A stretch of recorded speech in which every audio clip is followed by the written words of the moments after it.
அடிக்கடி நாங்க பேசுற ஒரு விஷயம், உங்க ஹஸ்பண்ட நீங்க அடிமையாக்கணும்னு நினைச்சீங்கன்னா,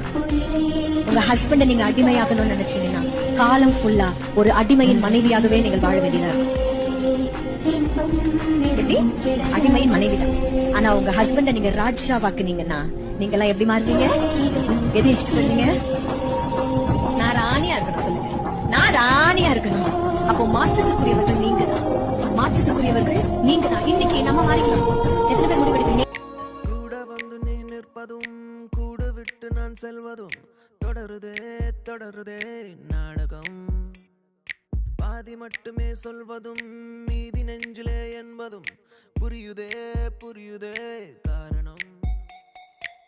நேரங்கள் தீருதே, வேகங்கள் கூடுதே, பூவே உன் கண்ணுக்கு